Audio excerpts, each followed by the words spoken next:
far beyond those of Ezekiel, and even far beyond our solar system. Ezekiel's travels around Iraq were just earthbound travels. He's just flying. Whereas Enoch describes travels around the galaxy, and he's being guided by this strange entity called Uriel, a non-human entity. Now, it's unclear whether he's being taken on a physical journey at that point, or if he's being shown a textbook, or if he's astral traveling. And it's very clear that he's trying to interpret this through his own worldview. But in one way or another, he's being shown the position of the stars, the heavenly bodies, how they move, and how they relate to each other.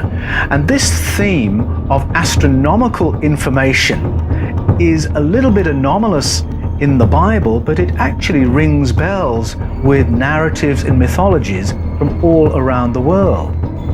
You can think about the Mayan calendar, the Aztecs, the Sumerians, the Egyptians.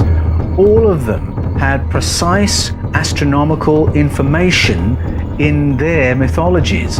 And you read that and you think, how could they possibly have had access to that information all that time ago? One of the most dramatic examples is the Dogon people of Mali. When the anthropologists got into conversation with their shamanic elders, they spoke about information they had to do with the Sirius star system. First of all, they knew that there was a 3-star system, something we didn't know about until the 20th century. And when the anthropologists asked them, how do you have all this information about the Sirius star system? They said, oh, we learned that from the people who taught us. They were from Sirius C. So there's a pattern in the world's ancestral narratives and ancient mythologies of precise astronomical information being encoded within very ancient stories. And we can see aspects of that, an echo of that, in the Book of Enoch. He's getting his information from a non-human entity called Uriel, who's giving him a little bit of an education on the solar system. The Book of Enoch describes in dramatic detail a period in which 200 watchers arrive on planet Earth and begin abducting human females. With these women, the watchers produce hybrid beings who are human in form, but far larger than normal human beings. Mythologies around the world corroborate the Book of Enoch's account of abductions by extraterrestrial presences exiled on planet Earth. Although quoted verbatim in the New Testament letter of Jude and accepted as scripture by the Ethiopian Orthodox Church, the Book of Enoch has never been included in the internationally accepted canons of scripture for either Judaism or Christianity. The fact that the Book of Enoch isn't in the official canons of Scripture, I don't think is particularly important. First of all, we should acknowledge that it is in the canon of the Bible in the Ethiopian Orthodox Church. It was quoted by Clement of Alexandria, one of the most significant of the early church fathers, as if it was Scripture. The Book of Jude, when he wants to quote the Enoch of the Bible, he quotes the Book of Enoch word by word. He assumes that his readers, his New Testament readers, have read the Book of Enoch. I think the significance of that really can't be exaggerated. The stories told in the Book of Enoch are really an unpacking of narratives that we find in canonical books: Genesis, Ezekiel, the Gospels, and the New Testament. So in that sense, it's a book that believers shouldn't be frightened of reading. It is a book absolutely affirmed by the canonical scriptures themselves. The Book of Enoch's story of 200 watchers coming to planet Earth and hybridizing with human females, resulting in giants, well, that's a narrative that you can find repeated. It's there in Genesis 6, but it's there in the narratives of cultures all around the world. You can find it in African stories, Indian stories, Greek stories, the Sumerian stories. It's there in Genesis chapter 6 and in the narratives of cultures all around the world. And the story is always the same. Beings of another kind coming to planet Earth hybridizing and interbreeding with human females and resulting in a different kind of being called a giant or a titan or a Nephilim. In the West, these ancient accounts of abduction and interbreeding have been read as fables. The beings exiled to Earth are interpreted as mythical beings, or nothing more than literary creations. Some interpret the Watchers of Enoch and the Mamiwata people as spiritual beings rather than a species like ourselves. But this explanation fails to account for the narrative of interbreeding. Many of the Christian and shamanic traditions of Africa take a more concrete view. Now, some would say these watchers are angels, but the word angel doesn't tell us what kind of being they are. What we can say is that they come from space, that they are physical every bit as much as we are, that they are similar enough to us to be able to hybridize with us, different enough that the result of that hybridization is different to us. They can travel great distances with great rapidity, maybe even interdimensionally. They come from the sky and they intervene harmfully in human affairs. Now, by any account, that sounds to me an awful lot like an extraterrestrial. Serious studies have been made into the area of ET abduction syndrome. The late Professor John Mack was Harvard's head of clinical psychology.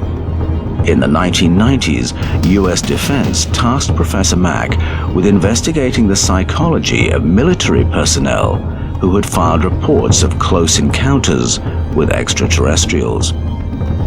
As he continued his investigation, patterns began emerging in their reports. His technique included supplementary questions which gave his subjects no opportunity to prepare or collude in what they were describing. Professor Mack then widened his sample base to include civil aviation operatives who had filed similar reports. The conclusions he brought to U.S. Defense were that these were not cases of psychosis or hallucination. These operatives had been in contact with something real that merited further serious study.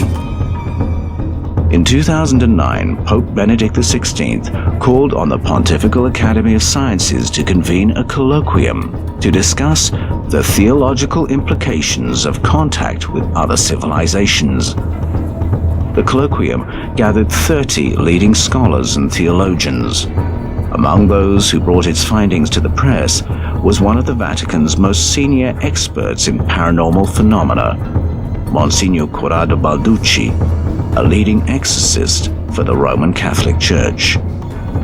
He explained that when contactees and abductees report their close encounters, they are not describing psychotic episodes or demonic encounters. Rather, they have been in contact with a completely different kind of entity, one which merits more serious study. Another area meriting more serious study was identified by famous astrophysicist Carl Sagan in the 1960s. His comments were prompted by another ancient mythology concerning beings who were in appearance part human and part aquatic. The Apkallu were beings described in a Babylonian mythology that was written down by a Greek priest called Berossus in the 3rd century BCE. Berossus described the Apkallu as part human, part aquatic.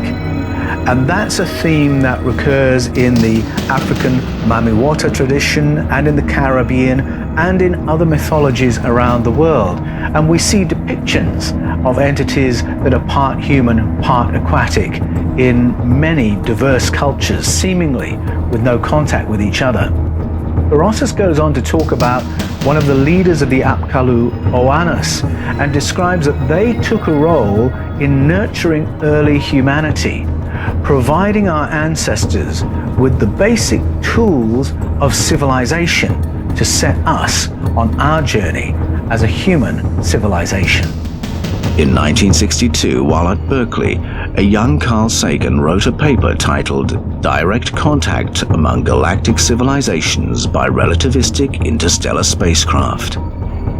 In the paper he wrote, "There is the statistical likelihood that Earth was visited by an advanced extraterrestrial civilization at least once during historical times."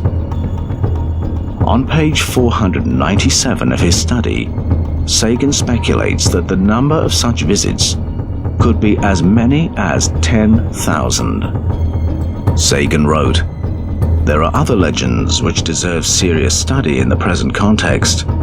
As one example, we may mention the Babylonian account of the generation of the Sumerian civilization by the Apkallu, representatives of an advanced non-human and possibly extraterrestrial society." 4 years later, in a collaboration with the Ukrainian scientist I.S. Shklovsky titled "Intelligent Life in the Universe," Carl Sagan wrote, "Stories like the Oannes legend deserve much more in critical studies than have been performed heretofore, with the possibility of direct contact with an extraterrestrial civilization as one of the many possible explanations." Well, could an intervention by an extraterrestrial civilization like the Apkallu explain why, all of a sudden, from out of the blue, in ancient Sumeria, you have civilization springing up, complete with mathematics, complex astronomy, civil engineering, streetscapes, banking, money, a legal system, culture and literature? I mean, that is a major, major leap forward for Homo sapiens that needs some major explaining. It seems to me that we would make better sense of that leap in the story if we allow for the possibility of an external intervention. And that's exactly what the story of the Apkallu is. And just how curious that the physical descriptions of the Apkallu correlate so closely with the ancient stories of the Mamiwata people.